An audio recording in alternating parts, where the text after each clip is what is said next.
Hello నమస్తే, నేను journalist YNR. Andhra Pradesh రాజకీయాల్లో కేశినేని నాని ఓ సంచలనంగా మారారు. మాజీ ఎంపీ కేశినేని నాని ఇటీవల కొన్ని సంచలన విషయాలను బయటపెడుతున్నారు. ప్రస్తుత విజయవాడ ఎంపీ చిన్ని సంబంధికులకు సంబంధించిన ఉర్సా కంపెనీకి ఆంధ్రప్రదేశ్ ప్రభుత్వం అప్పనంగా భూములు కట్టబెట్టింది అంటూ కొన్ని ఆరోపణలు చేశారు. ఈ ఆరోపణలపైన ఆంధ్రప్రదేశ్ ప్రభుత్వం కూడా మౌనం దాల్చింది. దాదాపు 10-15 రోజుల పాటు మౌనంగా ఉన్న ప్రభుత్వం ఆ తర్వాత 99 పైసలు కాదు 50 లక్షలకి కోటి రూపాయలకి భూములు ఇచ్చామంటూ చెప్తూ వచ్చింది. బట్ ఈ క్షణానికి కూడా దానికి సంబంధించిన జీవోలు మాత్రం ప్రభుత్వం బయట పెట్టలేదు, హైడ్ చేసి ఉంచింది. తాజాగా కేశినేని నాని మరికొన్ని ఆరోపణలు చేస్తున్నారు చిన్ని కేంద్రంగా. చిన్ని ఎవరైతే ఇప్పుడు మద్యం కుంభకోణంలో ఆరోపణలు ఎదుర్కొంటున్నారో కసిరెడ్డి రాజశేఖర్ రెడ్డితో కలిసి వ్యాపారాలు చేశారు. మద్యం కుంభకోణంలో సంపాదించిన డబ్బులతో వీళ్ళిద్దరూ కలిసి వ్యాపారాలు చేశారు. విదేశాలకి నిధులు వెళ్ళడం మాత్రమే కాదు, విదేశాలకు వెళ్ళిన నిధులు మళ్ళీ ఆంధ్రప్రదేశ్ రాష్ట్రానికి కూడా వచ్చినట్లుగా అనుమానాలు ఉన్నాయి తరహా వ్యాఖ్యల్ని ఆయన చేస్తూ ఉన్నారు. ఈ అంశాలపై మనతో మాట్లాడడానికి senior political analyst Shivaram Prasad గారు మనతో పాటు లైవ్లో జాయిన్ అవుతున్నారు. సార్ నమస్తే. నమస్తే. ఏంటి సార్ ఈ నాని గారి చేస్తున్న ఆరోపణలు వ్యక్తిగత ఆరోపణలుగా కొట్టిపారేస్తున్నారు చిన్ని? వ్యక్తిగత ఆరోపణలు అవి, వాటికి సంబంధించిన గ్రావిటీ ఎంత ఉంది అంటే ఏం చెప్తారు? ఒకటండి, మనం సమాధానం చెప్పేటప్పుడు వ్యక్తిగత ఆరోపణలు అంటూ అనొచ్చు, కానీ ఇప్పుడు రాజకీయాల్లో లేని వాళ్ళ మీద ఏదైనా ఆరోపణ వస్తే అది వ్యక్తిగతం. వన్స్ పబ్లిక్ లైఫ్లోకి వచ్చిన తర్వాత, రాజకీయంలోకి వచ్చిన తర్వాత, పబ్లిక్ లైఫ్లోకి మీరు వచ్చిన తర్వాత మీకు వ్యక్తిగతం అనేది ఉండదు. ప్రతిదీ మీరు జవాబుదారియే, ప్రజలకి జవాబుదారీగా ఉండాల్సిన అవసరం ఉంటుంది. అది ఖచ్చితంగా అది తప్పనిసరి ఎవరికైనా సరే. కాబట్టి ఇప్పుడు ఆరోపణ వచ్చింది, మీరు ఆరోపణ తప్పని రుజువు చేసుకోండి, దాంట్లో ఏం తప్పు లేదు. ఆరోపణ ఎవరైతే చేశారో వాళ్ళే నిరూపించాలి. నాకేం అవసరం, చాలామంది ఇలా మాట్లాడుతుంటారు, నేను పట్టించుకోవాల్సిన అవసరం లేదన్నారు ఆయన. ఆరోపణ ఓకే, మీరు చెప్పింది కొంతవరకు కరెక్టే. ఆరోపణ చేసిన ప్రతి నిరూపించాల్సిన అవసరమే ఉందని, కానీ ఆయన విత్ డాక్యుమెంట్ ఎవిడెన్స్ చేశారు కదా. పాయింట్ టు పాయింట్ మాత్రం ఉర్సాకు సంబంధించి ఏంటి వైలేషన్ మీకు కనిపించింది? చాలా కంపెనీలకు ప్రభుత్వాలు భూములు ఇస్తూ ఉంటాయి, అలాగే 50 లక్షలకు కోటి రూపాయలకు భూమి ఇచ్చి ఉద్యోగాలు కల్పిస్తూ ఉంటే భూములు ఇవ్వడంలో తప్పేం కనిపిస్తుంది? తప్పేం లేదు, కానీ మీరు ఒక ప్రభుత్వం ప్రజలకు సంబంధించిన సొమ్ము, ప్రభుత్వ సొమ్ముని మీరు తక్కువకి 50 లక్షలకు ఇచ్చినా తక్కువే. ఇది వైజాగ్ లాంటి చోట మీరు ఎకరం 50 లక్షలకు ఇచ్చినా తక్కువే. సరే, టీసీఎస్కి 99 పైసలకు ఇచ్చారంటే అర్థం ఉంది, వాళ్ళకి బ్యాక్గ్రౌండ్ ఉంది, వాళ్ళ ట్రాక్ రికార్డు ఉంది. ఆ కంపెనీకి వచ్చి సంబంధించి 48,000-49,000 కోట్ల సంవత్సరాలకి లాభం వచ్చిన పరిస్థితి ఉంది. కొన్ని లక్షల ఉద్యోగాల కల్పన జరిగింది వాళ్ళ ద్వారా. ఇక్కడికి వస్తే వాళ్ళు 12,500 ఉద్యోగాలు కల్పిస్తామని హామీ ఇచ్చారు. అది ఖచ్చితంగా జరుగుతుందనేది ఎవరికైనా తెలుసు. టాటా అనే కంపెనీ పేరు ఉన్నాయి, ఆ కంపెనీ ఉంది, ఒక బ్రాండ్ ఉంది, ఆ ఇమేజ్ ఉంది, దానికి ఒక ఇంటర్నేషనల్ బ్రాండు, ఎంఎన్సి అది. కాబట్టి దానికి ఒక ట్రాక్ రికార్డు. మీరు 2 నెలల 6 రోజులు ఆ రోజుకి ఆ కంపెనీని తీసుకొచ్చి ఇక్కడ కొన్ని యుఎస్లో అయిందా అంటే, యుఎస్లో కూడా 7-8 నెలల క్రితమే కదా అయింది, 1 ఇయర్ లోపే కదా. అక్కడేమీ మీకు ట్రాక్ రికార్డ్ లేదు. తర్వాత ఒకవేళ ఈ ఇన్వెస్టర్స్ ఎవరికన్నా వాళ్ళకి మంచి పలుకుబడి ఉందా, లేకపోతే మంచి ట్రాక్ రికార్డు ఉందా, వాళ్ళు బాగా మంచి టెక్నోక్రాట్సా, లేకపోతే వాళ్ళు డబ్బు లేకపోయినా టెక్నికల్గా వాళ్ళ హయ్యెస్ట్ రేంజ్లో ఉంటే వాళ్ళ దీన్ని ఉపయోగించుకుని చేయాలనే ఇది ఉందా అంటే అవేమి లేవు. అక్కడ డబ్బు కనపడతలా, మీకు వాళ్ళలో ఉన్న విజన్ ఏంటో కనపడతలా, వాళ్ళలో ఉన్న టెక్నాలజికల్ ఏది ఇంపార్టెన్స్ ఏం కనపడతలా వాళ్ళలో. మరి అటువంటి పరిస్థితి ఉన్నప్పుడు ఏం చూసి ఇచ్చినట్టు? అది అక్కడ ఆరోపణకి బలం ఎందుకు వచ్చిందంటే కారణం అది. దాని తర్వాత ఎవళ్ళైతే దాంట్లో ఇన్వెస్టర్స్ ఉన్నారో, అబ్బూరి సతీష్ ఎవరో ఒక ఆయన అక్కడ ఒక 21st సెంచరీ అనే ఒక ఇది పెట్టి, అక్కడ ఇన్ఫ్రా కంపెనీ ఒకటి పెట్టి చాలామందికి డబ్బులు ఎగ్గొట్టారు అనేది ఆరోపణ ఉంది. తర్వాత వాళ్ళ బ్రదర్, అంటే అతను పేరు లేకపోయినా వాళ్ళ అన్నయ్య పేరు ఉంది. తర్వాత ఇతను కూడా ఈ అబ్బూరి సతీష్ అనే కూడా దాంట్లో ఏజెంట్గా ఉన్నాడు. ఏజెంట్గా ఉన్నప్పుడు కంపెనీతో సంబంధం ఉంటుంది, అతనే డబ్బులు తీసుకోవాలి కదా. ఏజెంట్ అంటే ఏంటి, కొనుగోళ్ళు అమ్మకాల్లో అతనికే సంబంధం ఉంటుంది కదా. అతను ఆ తర్వాత దాంట్లో ఇదైన తర్వాత వీళ్ళందరూ దాంట్లో బయటకు వచ్చారు. ఆ కంపెనీ అసలు మనుగడలోనే లేనట్టుంది. మరి ఆ డబ్బులన్నీ ఆ ఇన్వెస్ట్ చేసిన వాళ్ళందరూ నష్టపోయారు. అటువంటి రికార్డు ఉన్న అతను మీరు దీంట్లో పార్ట్నర్ కింద ఎలా తీసుకుంటారో అటువంటి ఆ పార్ట్నర్షిప్ ఉన్న కంపెనీకి రాయితీ మీద భూములు ఎట్లా ఇచ్చారు, అక్కడ ప్రశ్న ఇది. సో ఆ కంపెనీ నిర్వాహకులు ఎవరైతే ఉన్నారో వాళ్ళ కాండక్ట్ పైనే అబ్జెక్షన్స్ ఉన్నాయి. వాళ్ళ ఇది ట్రాక్ రికార్డు ఉంది, అబ్జెక్షను, వాళ్ళకి సంబంధించి వాళ్ళ ఇంటిగ్రిటీ ఏంటి, ఇంటిగ్రిటీ క్వశ్చనబుల్, వాళ్ళకున్న ఫైనాన్షియల్ స్ట్రక్చర్ క్వశ్చనబుల్, అట్లాగే వాళ్ళ టెక్నాలజికల్ ఇంపార్టెన్స్ ఏమన్నా ఉందంటే అది లేదు. ఈ మూడు లేకుండా మీరు ఎట్లా ఇచ్చారనే దాని మూలనే అంత ఇది రేజైంది. ప్రజలు కూడా నమ్మటానికి అవకాశం ఎందుకు వచ్చిందంటే నిజమే దీని వెనకమాల ఇటువంటిది ఉండబట్టే. అంటే అట్లా మీరు ఎన్ని కంపెనీలకు ఇచ్చేస్తారు? ప్రభుత్వం ఎలా నమ్మి ఉంటుందని అనుకోవాలి మనం? అంటే వాళ్ళు ఏం చెప్పారో, వాళ్ళు ఏమిచ్చారు అసలు కాదు కదా. ఎంఓయూ ఏం చేసుకున్నారు అనేది బయటకు రావాలి. ఫస్ట్ ఎంఓయూ ఏం చేసుకున్నారో బయటకు రావాలి. ఒకవేళ వాళ్ళకి గనక ఇస్తే ఆ జీవో బయటికి రావాలి. ఇవన్నీ వచ్చిందనుకోండి అప్పుడు ఇచ్చేస్తారు. అసలు దాచారంటేనే దాని మీనింగ్ ఏంటి? సంథింగ్ విషయం కదా అది. ఏదన్నా సరే మీరు ఒక జీవోని గతంలో జగన్మోహన్ రెడ్డి గారి ప్రభుత్వం ఉన్నప్పుడు జీవోలు దాచారని చెప్పి విపరీతంగా మనం విమర్శించారు, అందరూ విమర్శించారు, కోర్టుకి వెళ్ళారు. దాచకూడదు ఏ ప్రభుత్వం అయినా, హైకోర్టుకి వెళ్ళారు. ఇక్కడ పారదర్శకంగా ఉండాల్సిన పాలనలో మీరు దాయాల్సిన అవసరం ఏంటి? ఎందుకు దాచారనే దాని మీద అనుమానాలు పెరుగుతాయి. దాయొద్దు, బయట పెట్టండి. ఒక అనుమానాస్పదంగా ఉంది, క్యాన్సిల్ చేయండి, క్లోజ్ అయిపోతుంది కదా ఇష్యూ. సో కేసినేని చిన్ని పైన ఉన్న వ్యక్తిగత కక్షల కారణంగానో కోపం కారణంగానో ఆయనకి వీళ్ళకి ఫ్రెండ్షిప్ ఉంది కాబట్టి ఆయనకి లింకప్ చేసి ఈ ఉత్సా కంపెనీనే బదనాం చేస్తున్నారు కేసినేని నాని అనే ప్రచారం కూడా జరుగుతోంది. అంటే అట్లా కాదండి. మీరు అప్పుడు అది కానీ ఇవాళ కేసినేని నాని గారు బయట పెట్టిన ట్వీట్ కానీ అది ప్రైడ్ ఇన్ఫ్రా ఏదో ఉంది కదా, వీటిని మీరు కుటుంబ గొడవల కింద ఎందుకు చూస్తున్నారు? కుటుంబ గొడవల కింద ఏం చూడాల్సిన పని లేదు కదా. ఇది చాలా ప్రజాధనం ఇన్వాల్వ్ అయి ఉంది మొదటి దాంట్లో. దీంట్లో కూడా ఇవాళ ఆయన చేసిన ఆరోపణ ఏంటి? రాజ్ కసిరెడ్డి అనే అతను ఎవళ్ళైతే గత ప్రభుత్వానికి సలహాదారుగా ఉన్నాడో, గత ప్రభుత్వ సలహాదారుగా ఉన్న అతనితో నువ్వు బిజినెస్ కాంట్రాక్ట్ పెట్టుకున్నావు. అతను దీంట్లో లిక్కర్ స్కామ్లో ఉన్నాడు. లిక్కర్ స్కామ్లో అతను ఉన్నట్టు ఈ ప్రభుత్వం కేసు పెట్టింది. ఇప్పుడు అతను కేసును విచారణ జరుగుతుంది. ఆల్రెడీ జైల్లో కస్టడీలో ఉన్నాడు అతను. అతనితో నువ్వు 2021 నుంచి పెట్టుకున్నావు అంటే ఆ స్కామ్లో నీకు వాటా ఉంది అని చెప్పారు. అది ఈ విషయం వచ్చేటప్పటికి ఇది కుటుంబ గొడవ ఎట్లా అవుతుంది చెప్పండి నాకు? కుటుంబానికి ఏం సంబంధం? ఇది విస్తృతమైన ప్రాతిపదిక మీద చూడాలి మనం. అంటే రాష్ట్రానికి సంబంధించిన ప్రజల యొక్క సంబంధించిన ప్రజాధనం ఒకవేళ దుర్వినియోగం అయిందా, లేకపోతే ఈడీకి సంబంధించి ఏమన్నా మనం ట్యాక్స్ ఎగ్గొట్టారా, లేకపోతే ఈ డబ్బులు ఎక్కడికన్నా రూటింగ్ జరిగిందా, లేదు హవాలా జరిగిందా, ఇటువంటివన్నీ వచ్చేస్తాయి కదా.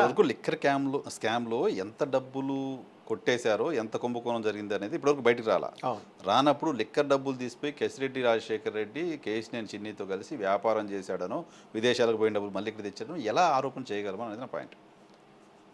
ఇప్పుడు అది మీరు అన్నది అక్కడ ఈ కంపెనీ స్థాపించింది ఎప్పుడు? 21. యాక్చువల్గా అతనికి కసిరెడ్డి రాజశేఖర రెడ్డికి లిక్కర్ మొదలైంది ఎప్పుడు? 19 డిసెంబర్ నుంచి. 19 డిసెంబర్ నుంచి ఈ వ్యవస్థ మొదలైంది. 2021లో స్టార్ట్ అయింది. ఇక్కడ ఆ రోజుకి 2019కి కసిరెడ్డి రాజశేఖర రెడ్డి అనే ఆయన వైఎస్ఆర్ కాంగ్రెస్ పార్టీ ప్రభుత్వానికి ఐటీ సలహాదారు. అవును కదా? అవును, ఐటీ సలహాదారు.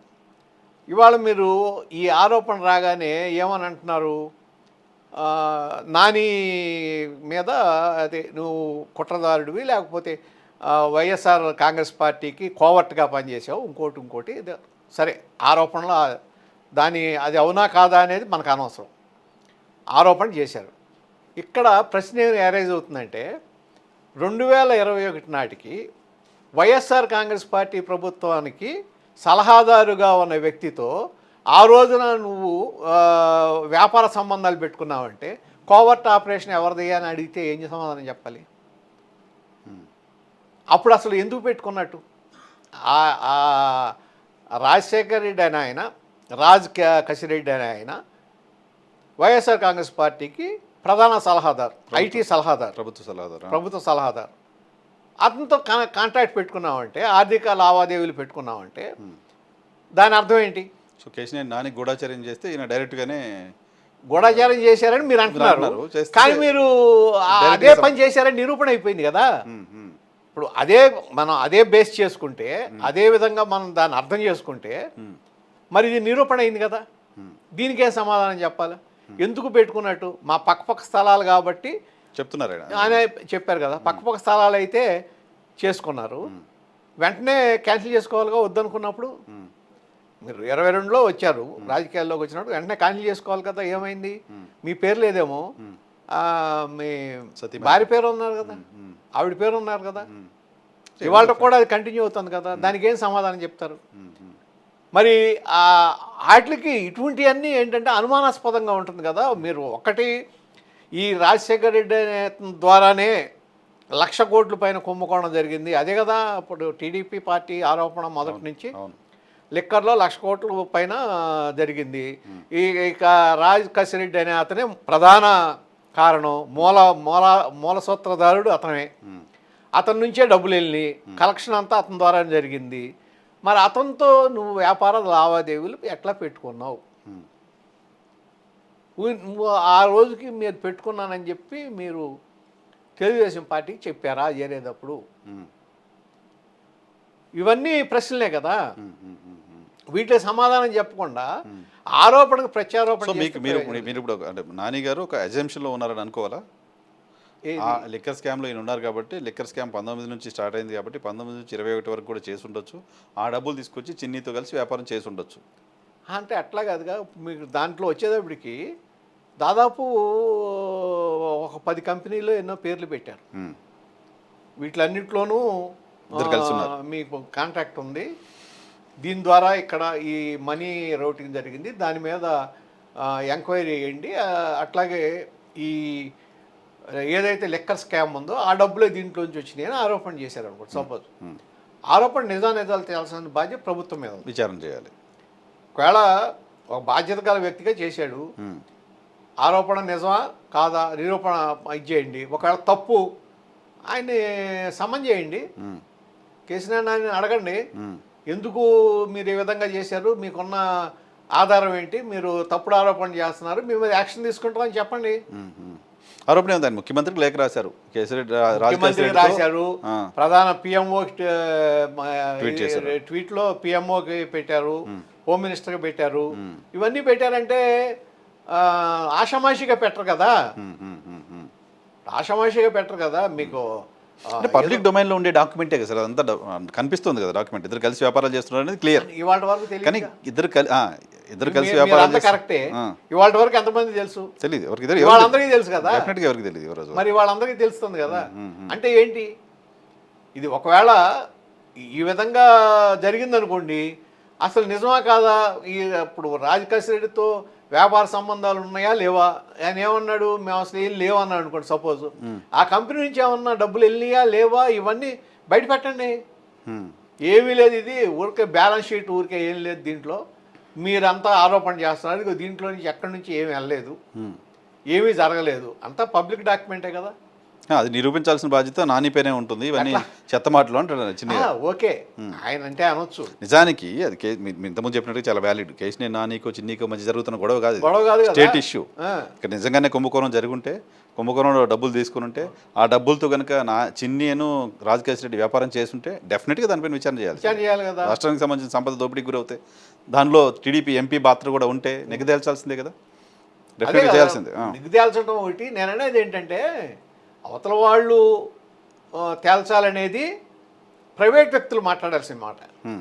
ఒక రాజకీయ నాయకుడిగా ఆల్రెడీ ఇప్పుడు ఒక పబ్లిక్ ఎంపీగా దీని మీద మీరు ఒక ఎంపీగా బాధ్యత గల వ్యక్తిగా ఉన్నారు, మీరు పార్లమెంట్ మెంబరు.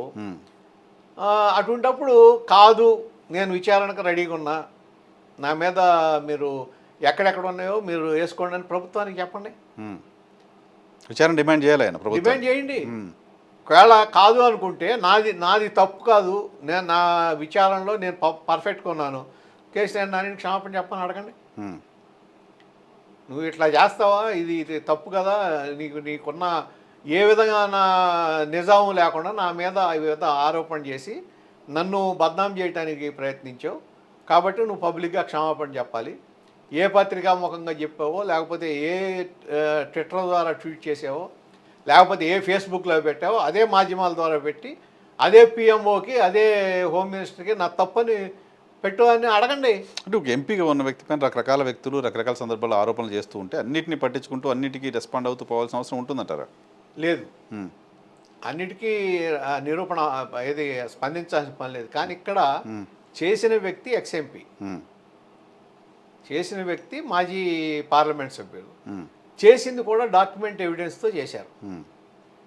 ఆ డాక్యుమెంట్ ఎవిడెన్స్ చేసినప్పుడు డాక్యుమెంట్ కరెక్టా కాదా కరెక్ట్ అని చెప్తున్నారు ఆయన అని ప్రజలకి అట్లా కరెక్ట్ అని చెప్తున్నారు. కలిసి వ్యాపారం చేసాం, నిజమే, పక్కన సైటు కలిపి కంపెనీలో పెట్టుకుని పెట్టారు. There ends the matter. రాజకీయాల్లోకి వచ్చిందా సంబంధం లేదు. మరి ఇప్పుడు కూడా ఎందుకు అది కంటిన్యూ అవుతుంది?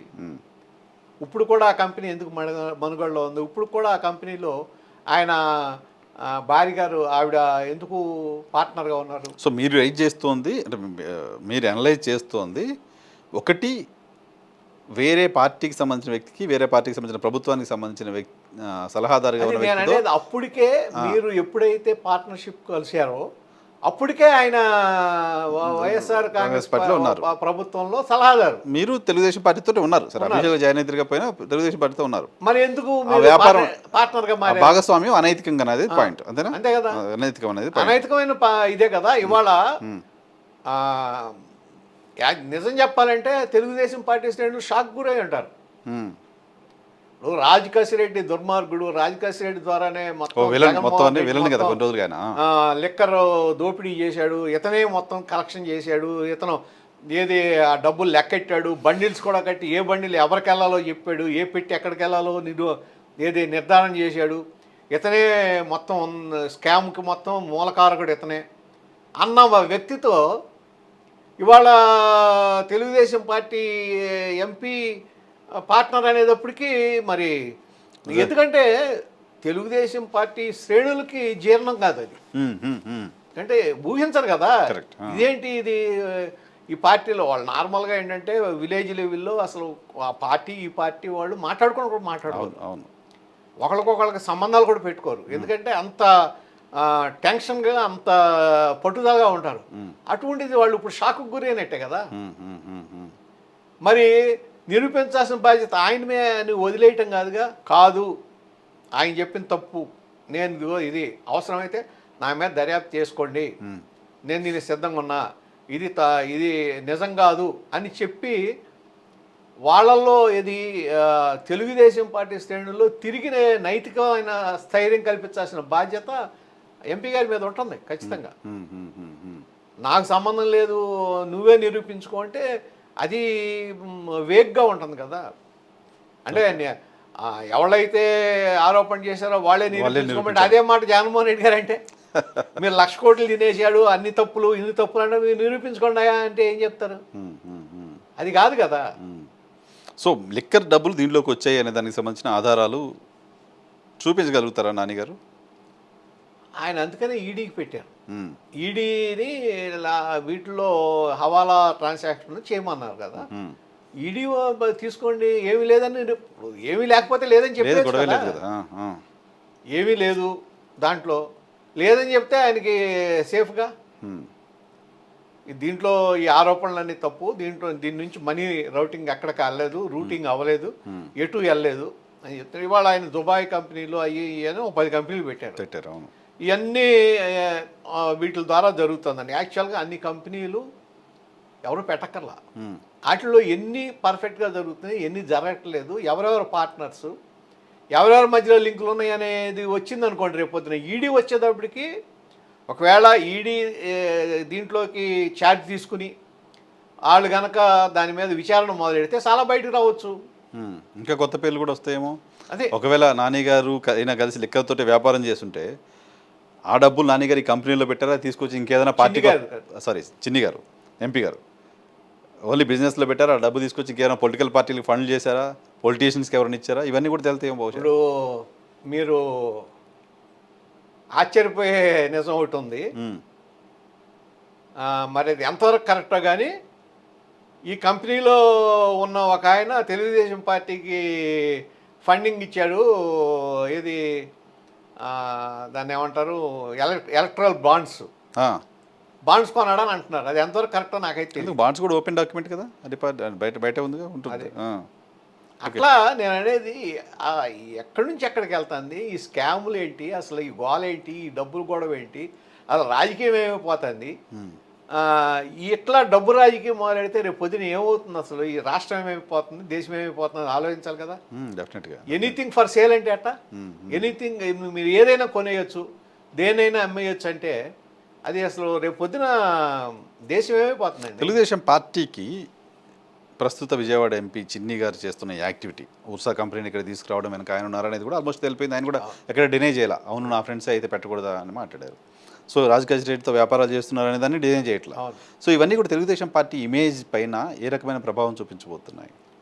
చూపిస్తుందండి. ఎందుకంటే మీరు కనుక దాన్ని తప్పు అని నిరూపించలేకపోతే, ఇది కరెక్ట్ కాదు తప్పు అని నిరూపించలేకపోతే ఖచ్చితంగా అది ఎవరైతే ప్రజాప్రతినిధి ఉన్నాడో ఆ ప్రజాప్రతినిధికి నష్టం జరుగుతుంది. ఆ ప్రజాప్రతినిధి ఏ పార్టీకి సంబంధించినాడో ఆ పార్టీకి కూడా నష్టం జరుగుతుంది. అది ఖచ్చితంగా జరుగుతుంది. ఎందుకంటే ఆ బ్యాడ్ వ్యూ, ఆ ఒపీనియన్ కానీ లేకపోతే ఆ అభిప్రాయం కానీ ఏర్పడిన తర్వాత, ఒకసారి ఏర్పడింది అనుకోండి, దాన్ని తీసేయడం చాలా కష్టం. ఈ అవినీతి ఆరోపణలు పర్టికులర్గా మీరు ఇప్పుడు జగన్మోహన్ రెడ్డి గారు 2014లో అవినీతి ఆరోపణలు ఆ రోజు ఉండబట్టే కదా, ఆ రోజు ఓడిపోయాడు కదా. అవును. మరి అదే అవినీతి ఆరోపణల్ని 2019లో తిరిగి తెలుగుదేశం పార్టీ ఎదుర్కొంది. అవినీతి ఆరోపణలు, లేకపోతే కుల ఆరోపణలు, లేకపోతే వేరే నిజాలు ఏదైనా వదిలిపెట్టేసేయండి ఆరోపణలు, అది సమర్థవంతంగా ఎదుర్కోలేకపోవడం వలన పార్టీ నష్టపోయింది. ఇప్పుడు మళ్ళా ఇటువంటివన్నీ వచ్చినాయి అనుకోండి, సమర్థంగా ఎదుర్కోలేకపోతే పార్టీకి నష్టం. ఎదుర్కొనే పరిస్థితి కూడా లేదు కదా. ఇప్పుడు ఉర్సా జీవో ఇప్పటివరకు బయట పెట్టలా. అవును, ఎందుకు హైడ్ చేశారనే దానికి ఆన్సర్ ఎందుకు హైడ్ చేశారు? ఇప్పుడు మనం గతంలో ఉన్నప్పుడు హైకోర్టులో కూడా కేసు వేశారు జీవోలు బయట పెట్టాలని. ఇవాళ జీవో దాయాల్సిన పని ఏంటి, దాంట్లో ఏం తప్పు లేనప్పుడు అక్కడే అనుమానం వస్తుంది, ఎందుకు దాచారు, లేదు వద్దనుకున్నారు, క్యాన్సిల్ చేసేయండి దాన్ని. అది ఆ విధంగా ఉండాలి తప్ప పారదర్శకంగా ఉంటే మీకు మంచి పేరు వస్తుందండి. పారదర్శకంగా లేకుండా ఇటువంటి ఆరోపణలు, ఇప్పటికే ఇది రెండో ఆరోపణ, అవును, ఇంకొకటి రెండు వచ్చినాయి అనుకోండి, ప్రజలకు మీరు నిజం చెప్పిన నమ్మని పరిస్థితి వస్తే క్రెడిబిలిటీ లూజ్ అవుతుంది, క్రెడిబిలిటీ పోతుంది కదా. ఆ క్రెడిబిలిటీ పోనివ్వకూడదుగా పార్టీకి కానీ ప్రభుత్వం కానీ క్రెడిబిలిటీనే ముఖ్యం. క్రెడిబిలిటీ ఉన్న మనుషులు కూడా ఉండాలి. కరెక్ట్. ఆ క్రెడిబిలిటీ లేకుండా, క్రెడిబిలిటీ ఉన్న మనుషులు లేకుండా అన్ని ఆరోపణలు ఉన్నాళ్ళు, లేకపోతే స్కాములో మునిగిపోయిన వాళ్ళు ఉన్నారనుకోండి, వాళ్ళు నిజం చెప్పినా ప్రజలు నమ్మరు. అది పార్టీకి అల్టిమేట్గా ఎవరికి నష్టం అంటే పార్టీకి, నాయకుడికి నష్టం. తెలీదు అసలు చంద్రబాబు నాయుడు గారికి ఇవన్నీ. ఆయన జనరల్గా ఏదైనా పేపర్లో చిన్న వార్త వస్తే రెస్పాండ్ అయ్యి దానిపైన యాక్షన్ తీసుకునే చంద్రబాబు నాయుడు గారిని చూసాం గతంలో ముఖ్యమంత్రిగా.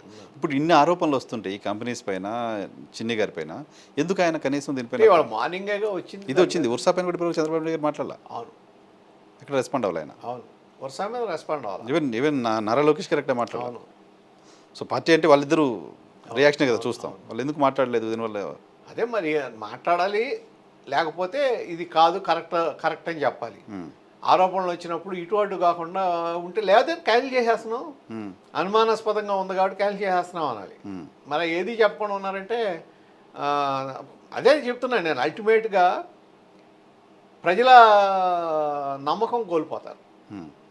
మనం కనుక సరిగ్గా లేమనుకోండి, సరిగ్గా సమాధానం చెప్పలేదు, సరిగ్గా సమర్థించుకోలేదు, అది ప్రజల అభిమానం కోల్పోతామని చెప్పి 2019లో మనకి ప్రాక్టికల్గా నిరూపణ అయింది. జగన్మోహన్ రెడ్డి గారు చేసిన ఆరోపణలో చాలా తప్పులు ఉన్నాయి, అసలు నిజంగానే కూడా ఉన్నాయి, నిజం లేనివి కూడా ఉన్నాయి. ఎందుకంటే మీకు ఆ డిఎస్పీలు వచ్చేదానికి ఫేకు, పింక్ డైమండ్ ఫేకు, అన్నిటికన్నా మెయిన్ మన ఈ రాజమండ్రి మాజీ ఎంపీ గారు ఉన్నాడు కదా, ఉండవల్లి అరుణ్ కుమార్ గారు. ఆయన ఒక దీంట్లో పోలవరం డ్యామ్ ఇది క్రాక్ ఇచ్చిందని చెప్పి డ్యామ్ క్రాక్ ఇచ్చిందని ఒక ఫోటో పెట్టాడు. మ్మ్. మరుసటి రోజున ఎవరో పంపిస్తే నేను పెట్టాను అన్నాడు. ఈ లోపు అది వెళ్ళిపోయింది జనంలోకి. మ్మ్. అంటే పోలవరంలో అవినీతి జరిగిందని చూపించడం, మ్మ్. అమరావతిలో లక్షల కోట్ల అవినీతి జరిగిందని చెప్పారు. ఇవన్నీ ఎదుర్కోలేకపోయారు. నేను అనేది అదే. మ్మ్. ఇప్పుడు ఇదైనా అంతే. మీరు మౌనంగా కూర్చుంటే ప్రజలు ఊరుకున్నారని అనుకోవద్దు, ప్రజలు అబ్జర్వ్ చేస్తారు. మ్మ్.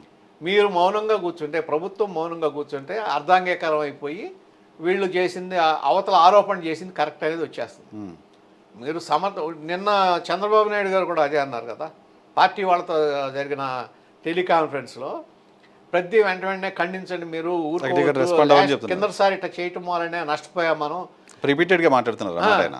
మీరు స్పందించండి అని చెప్పారు కదా నిన్న. చాలాసార్లు చెప్తున్నారు, ఈ మధ్యకాలం చాలాసార్లు మాట్లాడారు అన్నమాట. అది ఆయనకి తెలిసింది, ప్రాక్టికల్గా ఎక్స్పీరియన్స్ అయ్యింది. కాబట్టి ఇప్పుడు అది దీనికి కూడా అప్లై అవుతుంది. ఈ విషయాలు కూడా, చిన్ని గారి విషయాలు కూడా చంద్రబాబు నాయుడు గారు క్యాడర్కి చెప్తున్నారు వైఎస్ఆర్ కాంగ్రెస్ పార్టీ వాళ్ళని టాలరేట్ చేయొద్దు, పనులు చేయొద్దు అని. ఆయన వైఎస్ఆర్ కాంగ్రెస్ పార్టీ హయాంలో వైసీపీ మనుషులుగా ముద్రపడ్డ కాంట్రాక్టర్లకు పనులు చేస్తున్నారు. కింది స్థాయిలో కార్యకర్తలు అందరికీ చెప్తున్నారు, మీరు ఖండించండి ఇటువంటి వాటిపైన ఇమీడియట్గా అని. నా చిన్ని గారు లాంటి స్థాయిలో స్టేట్ లెవెల్లో వస్తే పార్టీగా వాళ్ళు స్పందించట్లా. సో కార్యకర్తలకు చెప్తున్నది చంద్రబాబు నాయుడు గారు పాటించట్లేదు, అలాంటి ఇంప్రెషన్ కలగట్లా. అదేనండి, అక్కడ ఎక్కడో గ్యాప్ ఉంది. రెండోది ఏంటంటే పార్టీ క్యాడర్ ఎక్స్పెక్ట్ చేసింది కూడా ఇవాళ ఉన్న అది కాకుండా ఇంకా తీవ్రంగా ఉంటుంది. ఎవళ్ళైతే ఆ రోజున చేశారో వాళ్ళందరి మీద యాక్షన్ ఉంటుందని. ఇప్పుడు ఎవడో దాకా ఎందుకండి, ఇప్పుడు రాజధాని వ్యవహారంలో రైతుల మీద కేసులు పెట్టారు. ఇంతవరకు ఆ కేసులు ఎత్తేలేదంట కదా. అవును, ఇంతవరకు ఆ కేసులు ఎత్తేలా. మరి వాళ్ళ మీద ఎత్తేయాలి కదా అందరు కలిపి. ఎత్తేయకూడదు అని అన్నారనుకోండి, మరి అక్కడ తుని రైలు దహనం కేసులో మొత్తం కేసులన్నీ ఎట్ ఏ టైం ఎత్తేసాడు కదా జగన్మోహన్ రెడ్డి గారు ఎత్తేసారు. వాళ్ళ మీద తీలా, అనేక మంది తెలుగుదేశం కార్యకర్తల మీద ఉన్న కేసులు ఇంకా ఎత్తేలా. ఇవన్నీ ఏమవుతుందంటే వాళ్ళ పనులన్నీ మానుకుని కోర్టుల చుట్టూ తిరగాల్సి వస్తుంది. మీకు తెలిసిందే కదా, ఎంత ఖర్చు అవుతుంది, ఎంత స్ట్రెయిన్, చితికిపోతాయి ఫ్యామిలీస్. అందుట్లో ఇటువంటి వాటిలో ఒక 60-70 మందిని పెడతారు. దాంట్లో ఒకళ్ళిద్దరు రాకపోయినా సరే మళ్ళీ వాయిదా మళ్ళా వెళ్ళాలి అందరూ. ఇన్ని ఇబ్బందులు ఎదుర్కొంటున్నప్పుడు, అది తప్పుడు కేసు అని చూసినప్పుడు ఎక్కడెక్కడ ఉన్నాయో చూసి వాటిని మనం వెంటనే తీసేయాలనేది ఉండాలి కదా ప్రభుత్వానికి. లీగల్ ప్రొసీజర్ ఏదో ఆ లీగల్ ప్రొసీజర్ కానీ ఇప్పుడు అట్ట కాదు. ఈ ఐపీఎస్లో ఏం చేస్తున్నారు, వీళ్ళందరూ ఇప్పుడు కూడా ఇంకా ఈ పార్టీ లైన్లోకి రాలేదు. పార్టీ మైండ్ సెట్లోకి, అంటే చంద్రబాబు గారు మైండ్ సెట్లోకి వచ్చారా రాలేదని అనుమానం. ఇంకా పార్టీ లైన్లోకి రారుగా, ఐపీఎస్ పార్టీ లైన్లోకి ఎందుకు రావాలి? అందుకని నేను చంద్రబాబు గారి లైన్లోకి, అంటే సీఎం గారి లైన్లోకి రావాలిగా. ఆయన కదా ఎగ్జిక్యూటివ్ హెడ్, ఆయన లైన్లోకి వచ్చారా రాలేదు. పార్టీ లైన్ వదిలేసి ఆయన పార్టీ లైన్లో జగన్మోహన్ రెడ్డి గారు నిజానికి కదా, అది చంద్రబాబు నాయుడు గారికి అవమానకరమైన మాట. ఆయన 15 సంవత్సరాలు ముఖ్యమంత్రిగా ఉన్నారు. అటువంటి వ్యక్తికి ఐఏఎస్ అధికారులు ఇంకా ఆయన లైన్లోకి రాలేదు అనే మాట ఆయన అవమానించడం లాంటిది కదా. ఎందుకని ఆయనే అన్నారు కదా మొన్న, ఇంకా మీరు ఇంకా పూర్తిగా లైన్లోకి రాలేదు, పూర్తిగా మీరు ప్రభుత్వాన్ని అర్థం చేసుకోలేదని ఆయన అన్నారు కదా. అధికారులు అయిన ఇంకా ఆయన అధికారులు మొన్న వాళ్ళ మీటింగ్ జరిగింది కదా ఐఏఎస్ ఐపీఎస్లు, దాంట్లో కొంతమందిని మందలించడం కూడా జరిగింది కదా. అది అర్థమైపోతుందిగా. అంటే ఆ ఇన్ఫ్లుయెన్స్ ఇంకా పోలా, కిందటి గవర్నమెంట్ ఇన్ఫ్లుయెన్స్ ఇంకా పోలా. మరి పోలేదు అంటే దానికి కారణం ఏంటి?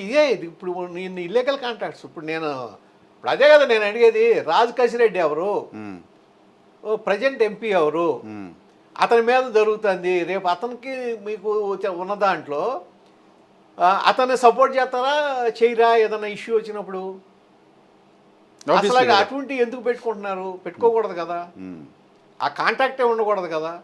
మీకు పక్క స్థలం ఉంది లేకపోతే ఇంకోటి అనేది ఇది ఊరికే మన ఫేస్ సేవింగ్ మాట్లాడుకున్నట్టే తప్ప, అటువంటి దాంట్లో మీరు అవతల పార్టీ అతను వేరే దాంట్లో ఉన్నాడు అని తెలిసినప్పుడు పైగా ఆ ప్రభుత్వానికి సలహాదారు చెప్పినప్పుడు కనెక్షన్ ఎట్ట పెట్టుకున్నారని అడుగుతున్నాం కదా. కాదు సార్, ఇప్పుడు మెగా కృష్ణారెడ్డి ఒకే పోలవరం కాంట్రాక్ట్ ఎలా ఇస్తారో అని తెలుగుదేశం పార్టీ మీడియా పెద్ద ఎత్తున అవును. మాట్లాడారు, రాశారు, గందరగోళం పెట్టారు రివర్స్ టెండింగ్లో ఎలా ఇస్తారు అని. ఇప్పుడు మెగా కృష్ణారెడ్డి పనులు చేస్తున్నారు, చంద్రబాబు నాయుడు గారు అక్కడ ఏమన్నా ఒక చేస్తారు? తేడా ఉందండి అక్కడ. సిడి షాయి ఎలక్ట్రికల్స్ పైన, ఇండోసోల్ పైన, ఇలా మెనీ కంపెనీస్. అంటే మీరు అన్నది ఒకటి. ఇప్పుడు ఇందాక మీరు మెగా అన్నారు. వన్స్ అగ్రిమెంట్లోకి ఎంటర్ అయిన తర్వాత వాళ్ళకి ఆ కాంట్రాక్టర్తో అగ్రిమెంట్లోకి ఎంటర్ అయిన తర్వాత మీరు సడన్గా తీయాలంటే తీయటం కుదరదు. ఇప్పుడు ఇది వరకు జగన్మోహన్ రెడ్డి గారు అదే పని చేశాడు కదా, నవయోగాన్ని తీసేసినందుకు వాళ్ళకి దాదాపు 3,000 కోట్లు ఎంతో కట్టాల్సి వచ్చింది, డబ్బులు కట్టాల్సి వచ్చింది గవర్నమెంట్.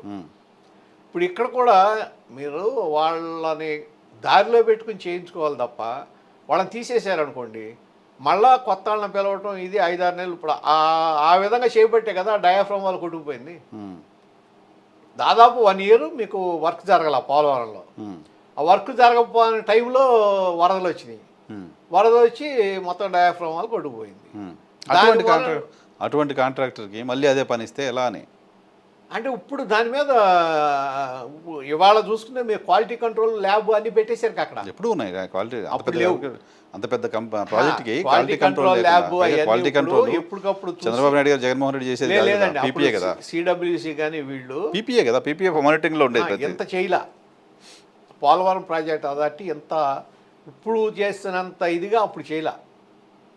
ఇప్పుడు ఏంటంటే పేపర్ వర్క్ లాగా జరిగిపోయింది తప్ప ఇవాళ ప్రతిదాన్ని ఏ మెటీరియల్ వాడాలో కూడా వాళ్ళు దాన్ని సూపర్వైజ్ చేస్తున్నారు కదా. ఎలాగ ఉంటుంది సార్, పల్లెటూరులో స్కూల్ బిల్డింగ్ కట్టినా ఆ చెకప్లు అన్నీ ఉంటాయి. ఎలా అట్లా కదా పోలవరం లాంటి ప్రాజెక్టు, పోలవరం ప్రాజెక్ట్ అథారిటీ క్లియర్గా తెలుస్తుంది. ఇప్పుడు ఇది వరకటికి ఇప్పటికి ఆ తేడా.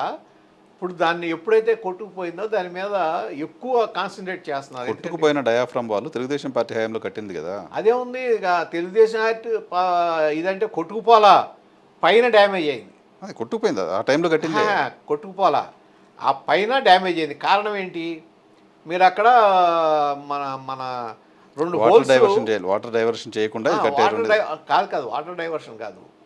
జగన్మోహన్ రెడ్డి గారు ఆ టైంలో ఏంటంటే కొంత అక్కడ వాళ్ళ R&R ప్యాకేజ్ ఇచ్చి కొన్ని చోట్ల ఖాళీ చేయించాలి, ప్రజల్ని రీహాబిలిటేట్ చేయాలి. అది చేయకపోవటం వలన కోర్టు ఏమంటే వాళ్ళని చేసే వరకు కూడా పైన ఇది అప్పర్ ఇది ఉంది కదా మన వాల్, దాంట్లో ఆ హోల్స్ని పోడ్చొద్దని చెప్పారు ఎన్జిటి.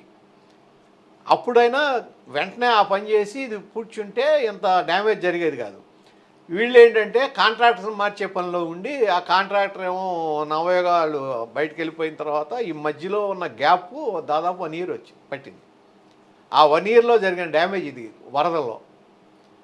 కాబట్టి అంటే నేను అనేది ఎప్పుడు కూడా కంటిన్యూటీ లేకపోతే ఇబ్బంది. కాకపోతే ఉన్నవాడిని మీరు గట్టిగా ఉపయోగించుకోండి, అంటే వాళ్ళ మీద సూపర్విజన్ పెట్టి ఉపయోగించుకోండి, అట్లా చేయాలి తప్ప దాంట్లో అంటే నేను అనేది ఒక పోలవరం విషయం చెప్తున్నాను కాబట్టి పోలవరంలో మళ్ళీ మీరు ఆలస్యం చేస్తే ఆలస్యం అయిపోతుంది. అది కొంతవరకు మీరు అందే ఏంటంటే ఈ విధంగా ప్రభుత్వం అదే చంద్రబాబు నాయుడు గారు అదే చెప్పినట్టున్నాడు. ఏంటంటే ఏదో చిన్ని గారి పైన వచ్చిన ఆరోపణలకు చేయాలని ట్వీట్తో సమాధానం చెప్పారు ఆయన.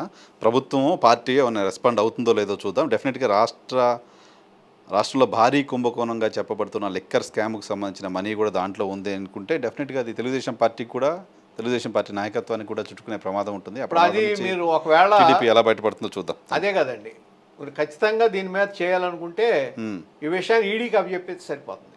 అదే ఈడీ ఎంక్వైరీ చేస్తే ఈడీకి అప్పచెప్పేస్తే అసలు ఏ ప్రభుత్వానికి పని ఉండదు. వాళ్ళు మొత్తం ఆ స్కామ్ జరిగిందా లేదా, జరిగిందంటే జరిగిందంటారు, లేకపోతే లేదంటారు.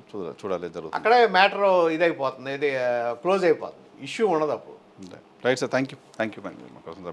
ఇది శ్రీరామ్ ప్రసాద్ గారితో స్పెషల్ ఇంటర్వ్యూ. చూస్తూనే ఉండండి DHER TV.